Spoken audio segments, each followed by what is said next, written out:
Saksikan segala persiapan dan momen manis pengacara popular Nona ini saat bergelar isteri. Di dalam kalbuku, adakah kau kenali aku? Bersama pelakon baru yang semakin dikenali ramai melalui watak yang dimainkan dan membawa fenomena di dalam drama tempatan. Inspirasi peternakan madu lebah kelulut yang diusahakan oleh pasangan suami isteri ini memberi kepuasan kepada mereka. Saya bermula buat kelulut ni pada umur 54 tahun. Never too late to start anything. Usaha dan kegigihan wanita masa kini menceburi pertanian meskipun secara kecil-kecilan. Tanaman bawang yang muda hasilnya boleh dimanfaatkan sebaiknya. Bawang goreng, bawang putih goreng dan minyak urutan berasaskan bawang putih menghasilkan kreativiti pengusahanya kesan daripada situasi semasa. Keenakan rasa nasi mentega bersama ayam bawang putih.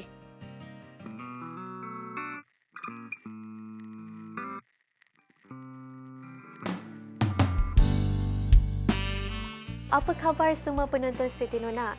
Sudah tentunya pasti ramai yang dah tahu kebahagiaan Mira ini. Hari ini, Mira tidak akan bersiaran selama 1 jam tetapi ada sedikit perkongsian istimewa momen-momen manis saat Mira bergelar isteri. Terima kasih atas doa anda semua. Okey, jom. 1, 2, go. Okey, silakan. Busana untuk Mira ni kita buat something yang very classic, very timeless. Sifat dia lembut tapi ada statement kat situ.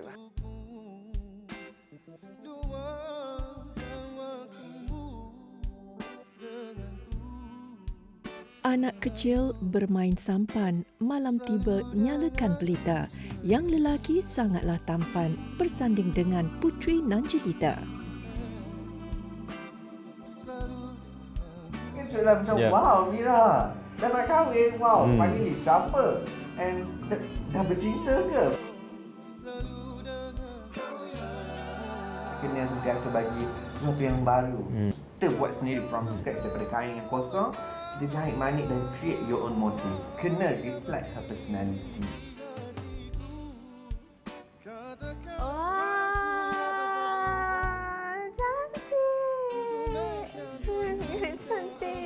Memang Mira bagi tahu Mira nak something very decent tapi wow. So I think this is decent tapi at the same time dia ada elemen wow juga. So tak sabar nak try. Aku suami dan kau isteri, selalu denganku senyummu.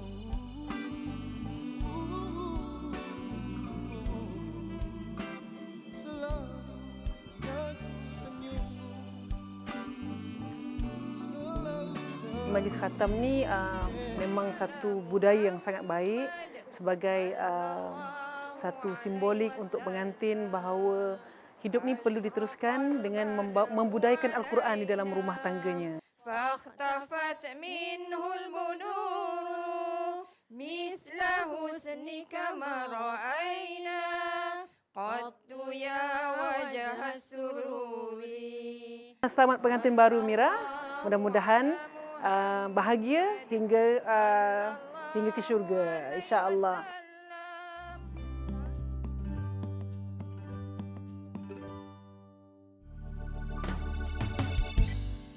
Tiba malam hatiku tenang, bagai mimpi kau di sini. Ku berikan sepenuh jiwaku hanya untukmu. Luangkan waktumu denganku.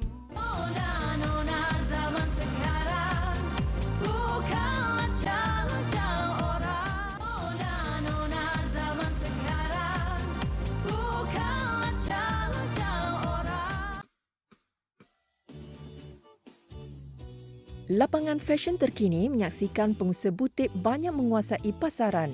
Menubuhkan jenama fashionnya sejak tahun 2017, Kalisa kini semakin dikenali dengan busana tradisional yang diketengahkannya. Collection baru kita sekarang ni kurung pesak moden, pesak Pahang. Tapi pesak tu dimodernkan. Untuk material pula kita guna material brocade tenun mesin.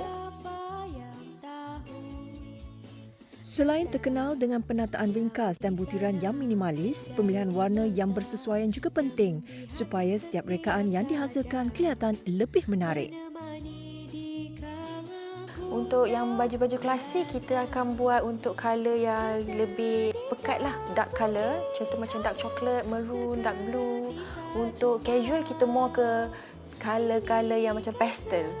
Light pink, light blue, light mint macam tu.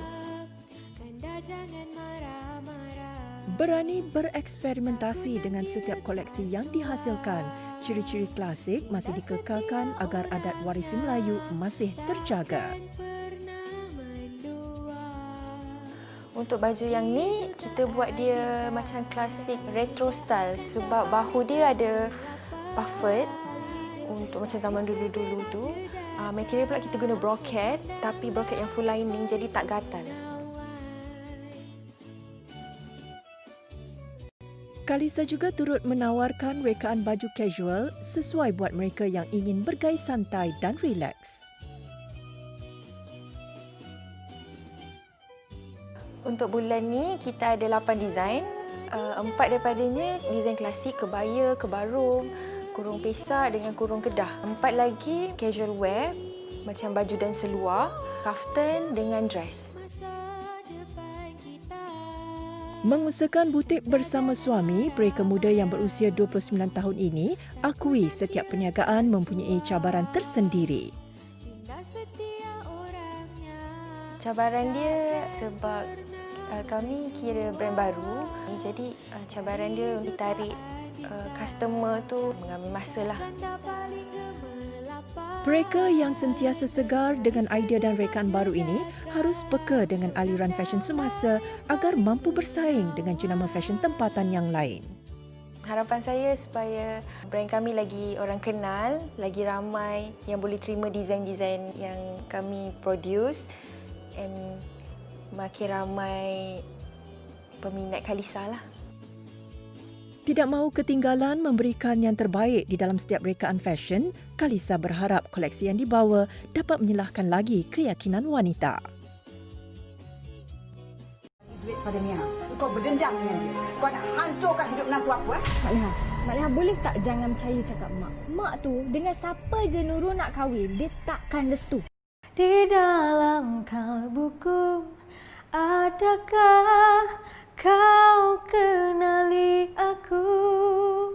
Okay, hai, saya Wafarina Roslan. Jangan lupa saksikan saya, selebriti anda pada minggu ini. Wafarina Roslan atau lebih mesra disapa Wafa, 25 tahun, selebriti baru yang namanya semakin menjadi bualan di dalam layar seni lakon. Meminati dunia seni sejak kecil lagi menjadikan dia nekat untuk mencuba nasib di dalam bidang lakonan sekaligus mengejar impian untuk bergelar anak seni. Memang peminat nak berlakon. Memang kita minat. Lepas tu bila dah ibu pun izin, cakap okey, try lah, mana tahu rezeki. Dan Wafa pun pergi audition, lulus. Dah lulus, lagi-lagi kita happy kan. Dah dapat berapa tally. So kita dah ada macam pengalaman sikit, tak lebih sangat. Tu dapat pula call untuk 7 hari mencintai kedua. Hari ni call, esok masuk set. Pelakon yang menempa populariti menerusi drama 7 Hari Mencintaiku 2 TV3 tidak menyangka dapat bergandingan dengan barisan pelakon-pelakon hebat dan berpengalaman. Alhamdulillah, rasa macam bersyukur sangat sebab semuanya memang award, dah pegang award kan. So macam hari ni aku duduk sini kot dengan orang yang ada nama, yang legend. Bukan Mak Leha, cincin ni murah. Takkanlah kau tak pernah ada barang kemas? Kau rasa cincin tu nilai dia berapa? Mak Leha, kenapa bukan Abang Ri yang beli? Dia yang pernah membintangi beberapa buah telefilm dan drama sebelum ini menjadikan ilmu yang diraih sebagai rujukan untuk memperbaiki mutu lakonan. Belajar tu, ya kalau dekat set kita jumpa dengan legend, tak kedeku ilmu, diorang share. Kalau saya salah, saya akan macam boleh tak tunjuk ajar ke apa kan. Diorang tak memang okey, dia memang share. So daripada situlah kita boleh belajar. Hai, okay, hari ni Wafa nak buat skin treatment dekat Skin.Medispa. So kalau nak tahu treatment apa yang Wafa nak buat, jom ikut Wafa. Selain daripada berlakon, Wafarina juga mempunyai bakat di dalam bidang nyanyian. Malah sudah mempunyai single pertamanya berjudul Carilah Aku yang dilancarkan pada tahun lepas.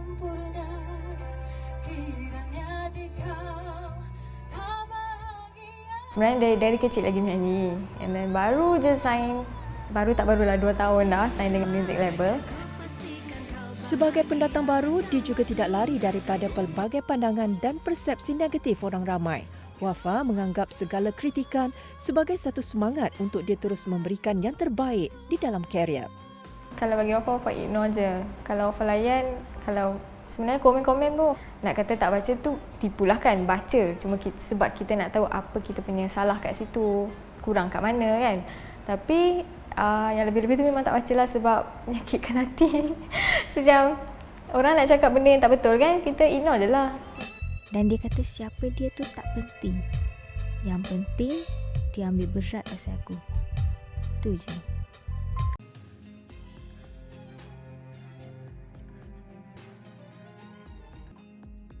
Harapan Wafa dalam bidang nyanyian, Wafa nak pergi jauh lagi.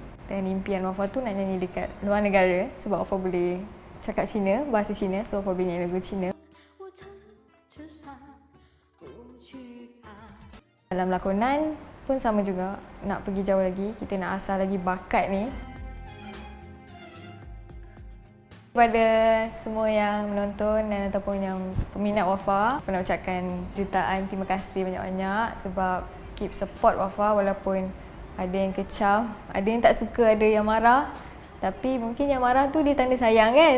Lama-lama sayang lah tu. So, thank you so much. Thank you. Tanpa anda, siapalah saya dalam industri ni. Dia tak patut ukut untuk sebarkan cerita. Dia yang mendapat sokongan penuh daripada keluarga berharap setiap usaha, tenaga dan masa yang dikorbankan akan membuahkan hasil dan dapat membanggakan keluarga. Mungkin aku tidak bahagia sekarang.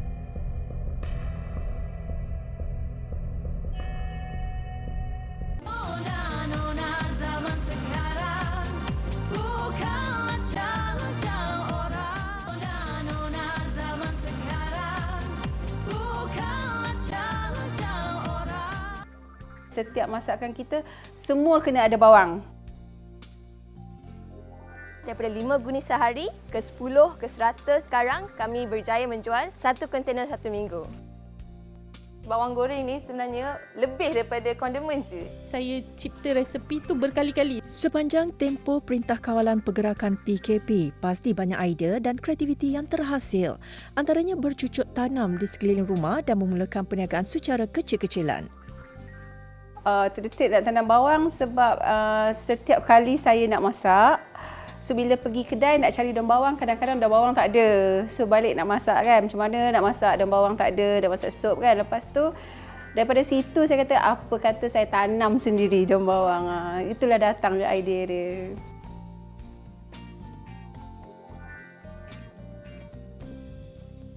First kita ambil bawang merah.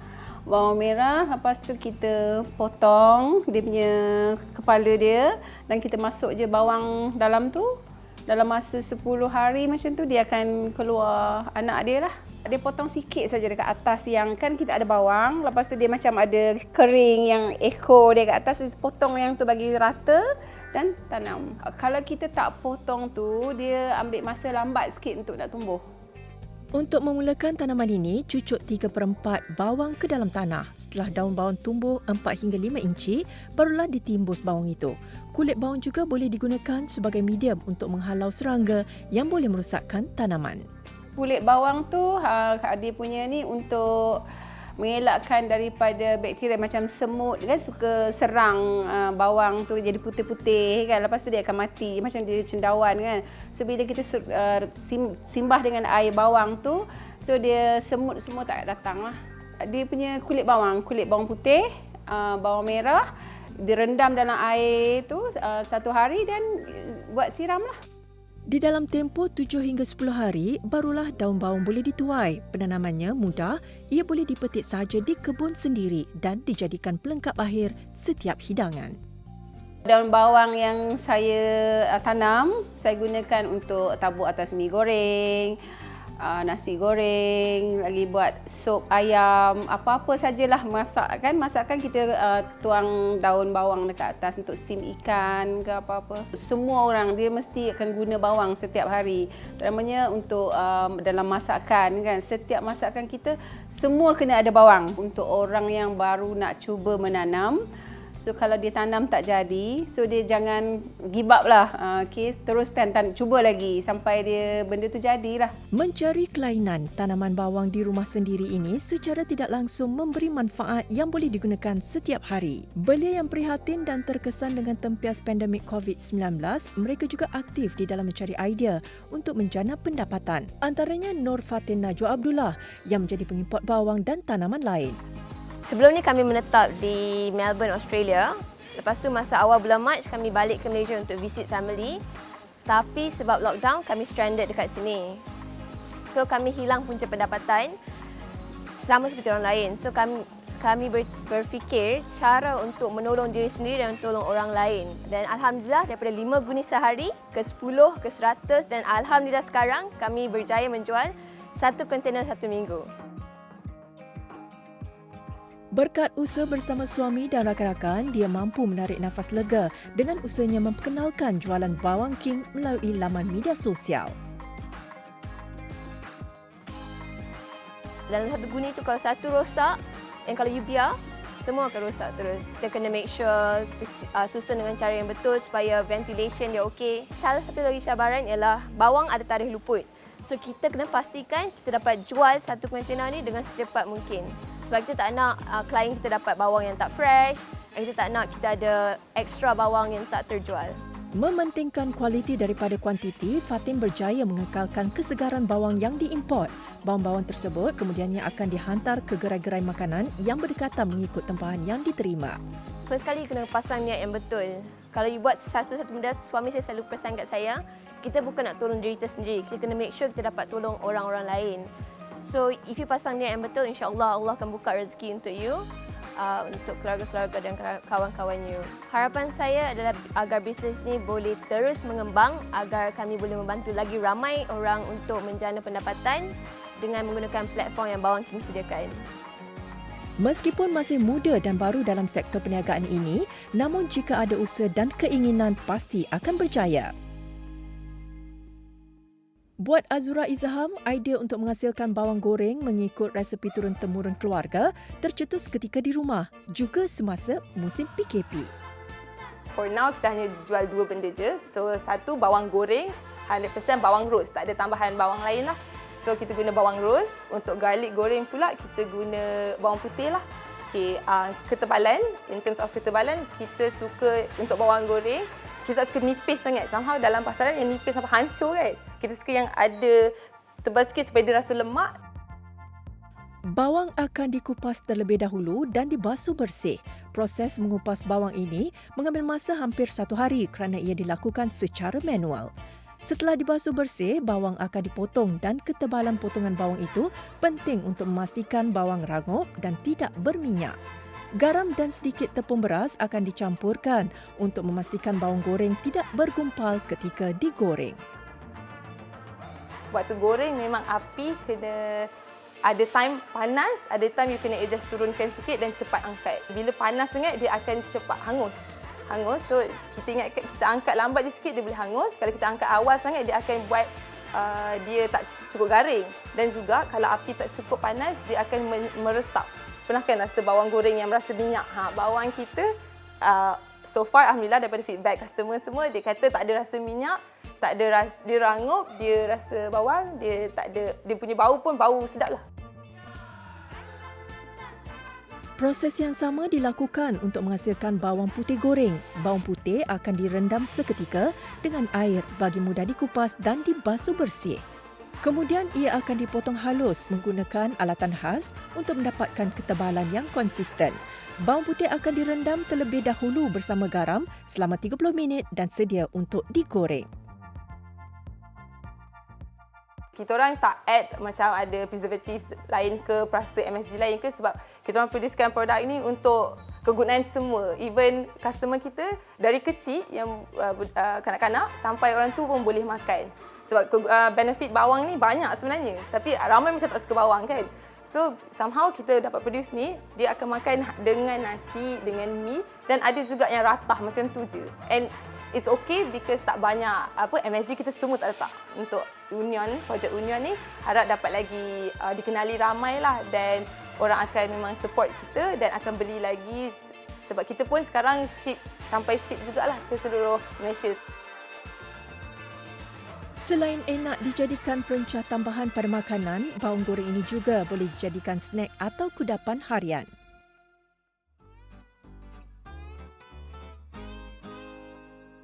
Timbulnya idea untuk saya menghasilkan produk bawang putih ni sebab anak saya yang bongsu tu lahir pramatang dan dia mempunyai masalah hidung yang sensitif.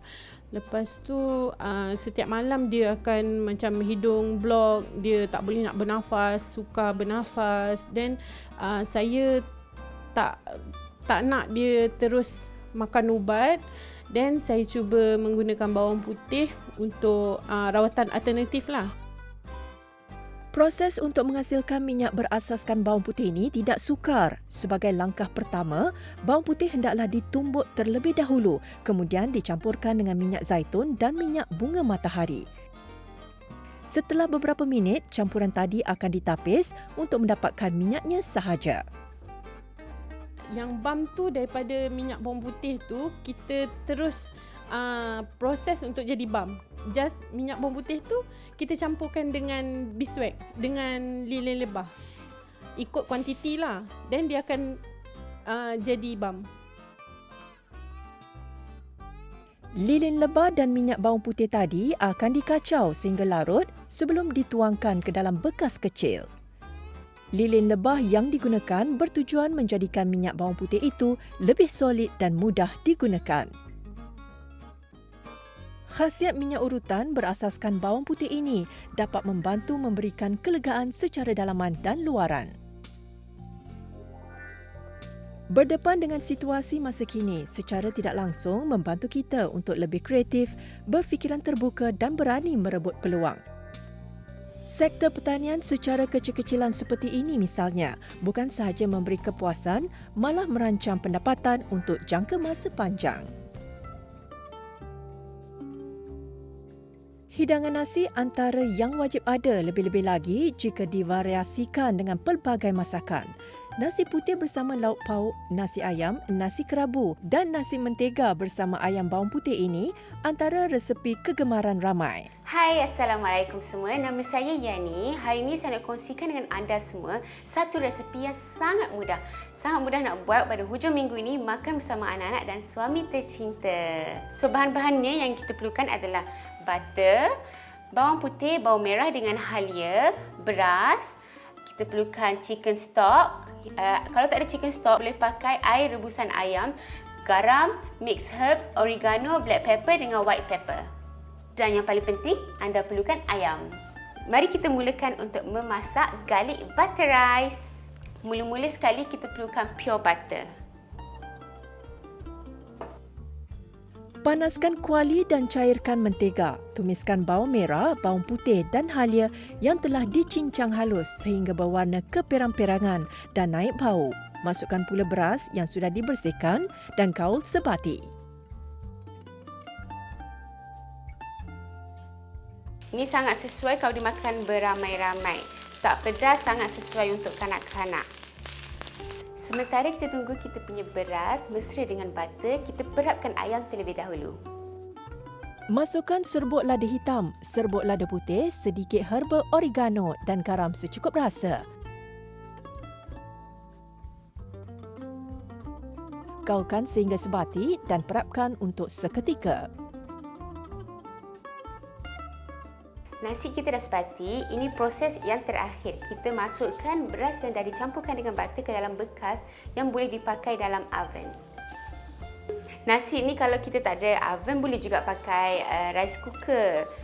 Cuma lebih sedap kalau pakai oven. Tumisan bawang bersama beras tadi harus diratakan di dalam bekas pembakar agar masak sekata.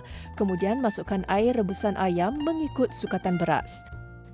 Akhir sekali, susun ayam yang telah diperap di atas beras supaya ayam akan masak lembut di bahagian bawah dan garing di bahagian atas.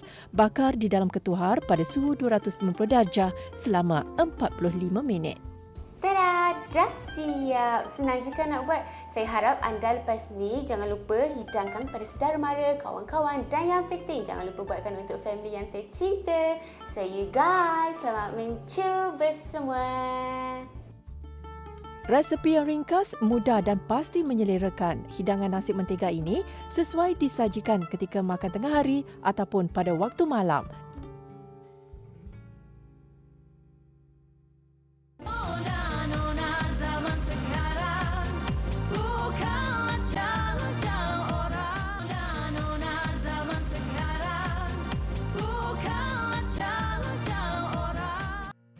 Madu sumber makanan yang banyak manfaat. Diamalkan sejak dahulu, selain madu lebah kelulut juga mempunyai khasiat yang luar biasa. Menyedari akan hakikat itu, ia membuka jalan kepada Farida Khalid untuk mengusahakan tenakan madu lebah kelulut di Hulu Langat, Selangor.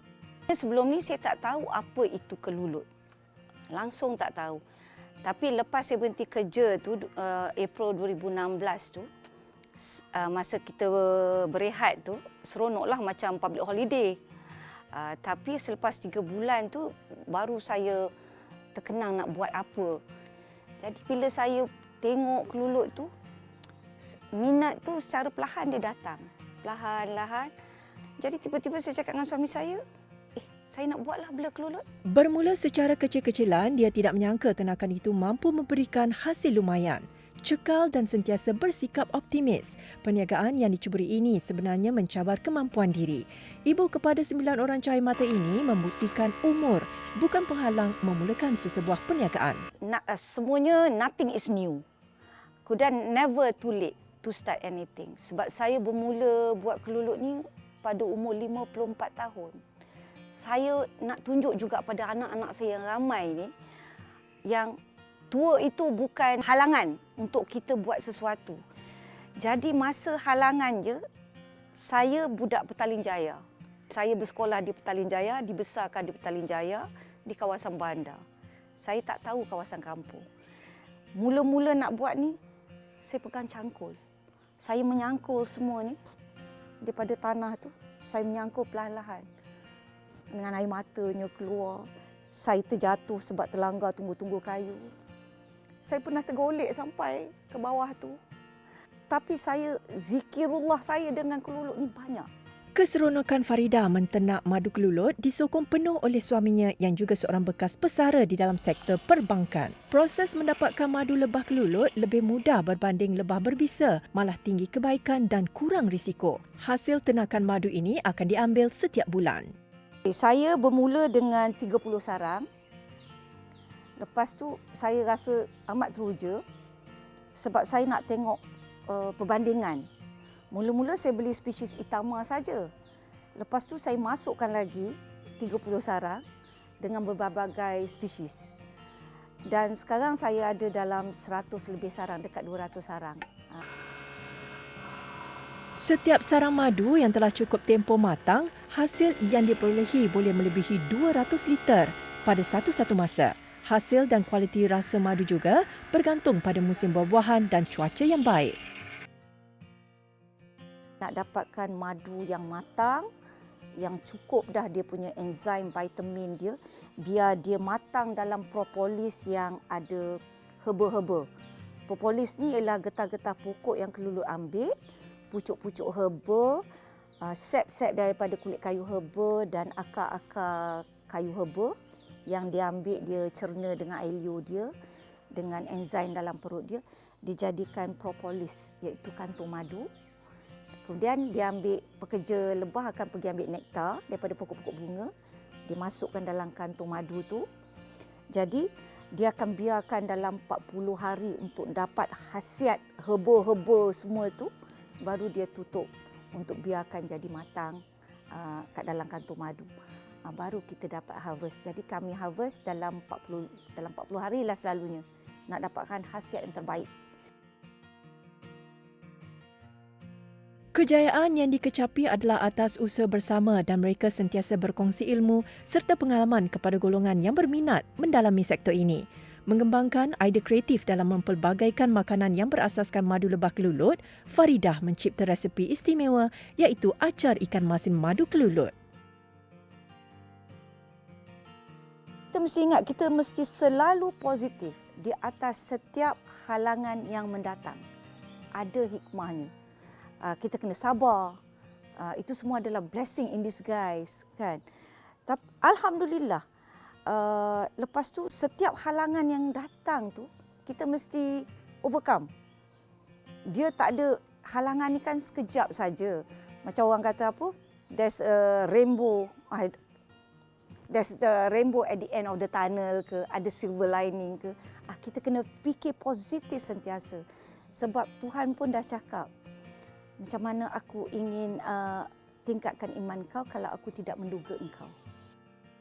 Jangan takut mencuba perkara baru di dalam kehidupan. Di sebaliknya, mungkin ia adalah sumber rezeki dan pekerjaan yang dicari. Kesungguhan dan konsistensi untuk memajukan diri adalah faktor yang menyumbang kepada kejayaan dan cita-cita yang diimpikan. And if you didn't believe, you better know. Because I think we are going down.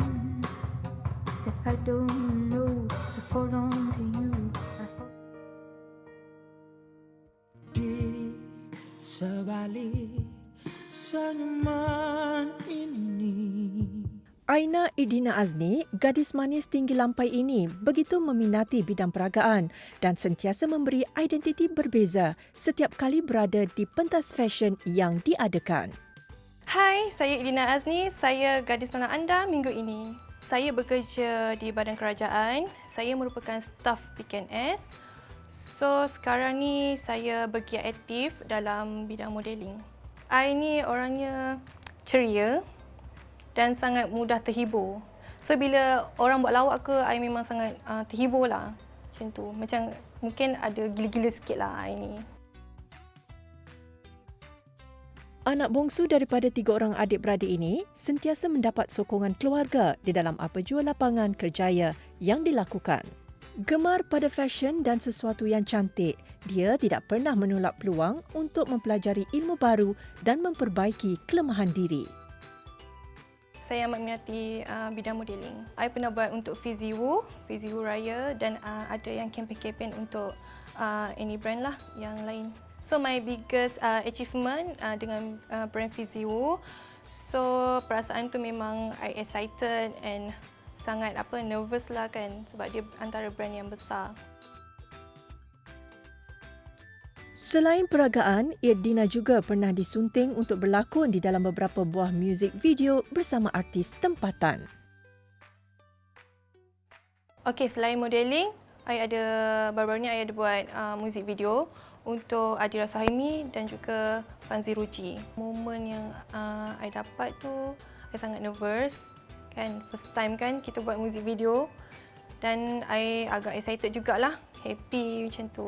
First tu I rasa takut lah, nervous, tapi dah lama sebab diorang pun jenis orang kata open dengan kita, so kita tak adalah awkward. Best lah bekerja dengan diorang.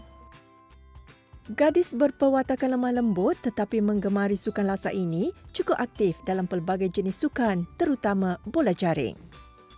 Okey, waktu lapang I banyak habiskan masa I dengan bersukan sebab I merupakan salah seorang atlet bola jaring. So, banyaklah tournament-tournament yang I join.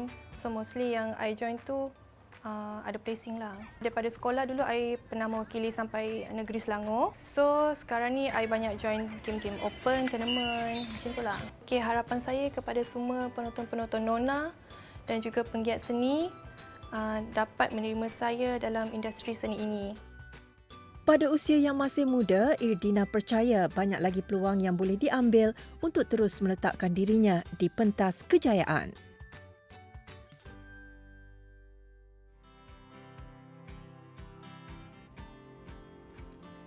Seperti mati hidup semula, Namanya tidak semena-mena menjadi bualan ramai kerana kemalangan ngeri yang menimpa diri.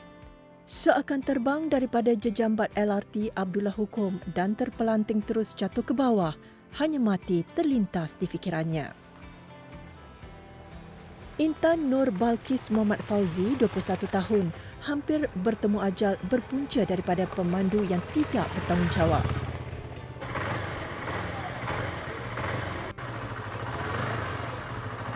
Kejadian ngeri yang berlaku di jejambat setinggi 20 meter itu mengakibatkan dia koma selama 5 hari dan berada di bawah pemantauan kritikal. Mengimbau kembali detik hitam itu, dia yang lebih mesra disapa Intan tidak menyangka hidupnya kini seperti peluang kedua. Sampai tempat accident tu dah mamai. Tengah bawa tu ada satu mahdi wanita datang himpit saya sebab dia nak lintas saya. Dan dia tak lepas dengan orang yang sebelah sana. And then dia himpit saya terkejut. Saya emergency brake. And then dekat situ lah mula dah terbabar, dia eret-eret pergi kiri. Lepas tu dah langgar divider, terus tercampak ke bawah. Benarlah seperti kata pepatah, air yang dicincang tidak akan putus. Di saat Intan berdepan dengan kesukaran hidup yang dilalui, keluarga adalah kekuatannya untuk meneruskan kehidupan. Kini dia semakin positif dengan perkembangan kesihatan diri. Ibunya Mek Yahmat Zain, 54 tahun, menjadi pendukung utama. Lepas saya accident, hubungan saya dengan adik-beradik semua rapat balik. Tu Alhamdulillah, saya rasa macam, oh ya Allah, yang ni hikmah yang aku nak tunjuk. Kita dengan adik-beradik, selama ni saya rasa adik-beradik saya tak ada dengan saya. Tak pernah. Yang paling tak sangka yang boleh dari jauh pula datang. Yang sanggup cuti demi saya. So saya rasa macam anda yang selama ni tipu lah. Nur Fairi Yuslina Muhammad Fauzi, 34 tahun, juga insan yang bertanggungjawab menyaksikan semangat adiknya ini pulih kembali. Pelbagai rawatan dan terapi dilakukan untuk memastikan adik tersayang dapat menjalani kehidupan seperti dahulu kala meskipun memerlukan kos yang tinggi. Kos dia masa tu banyak sebab yang macam besi-besi yang nak untuk operate tu, besi tu kita kena beli dulu baru doktor tu operate. Bukannya diorang dah operate kita bayar, yang besi tu kena beli dulu. Selagi tak beli, diorang tak jalankan operation tu lah. Tengok dia sekarang suka lah, dia boleh ni. Lagipun masa yang dalam tempoh rawatan tu memang dia rajin lah angkat-angkat kaki dia sendiri yang nak kan. Harapan biar dia sihat semua-semua lah. Sihat semua-semua, maknanya selamat lah. Dia pergi kerja, balik kerja tu. Tak ada gapo-gapo. Rasanya macam serik lah. Fobia, kita jadi fobia tengok. Ada dia wayak mama nak pergi kerja ni. Kita rumah ni fikir Allah selamatlah. Gitulah. Maknanya tak sirahlah boleh kembali. Tapi kalau Allah Ta'ala orang kata, alah, terima lah kan. Tapi minta-minta tak ni lah padan lah. Sebab dia menderita, kita pun menderita. Gitulah. Kecekalan adalah kekuatan, bersemangat untuk terus bangun meskipun diuji dengan pelbagai dugaan.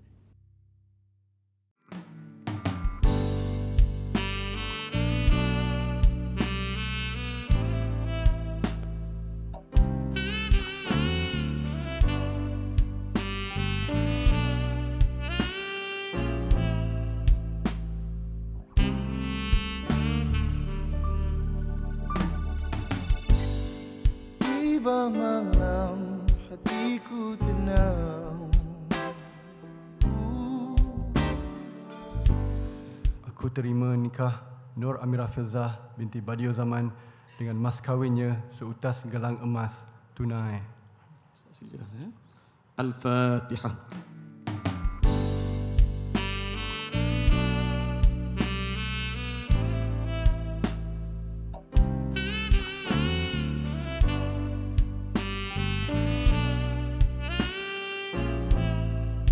Jangan lupa saksikan istimewa Hari Bahagia Mira dalam episod Nona pada minggu hadapan. Tiba malam hatiku tenang.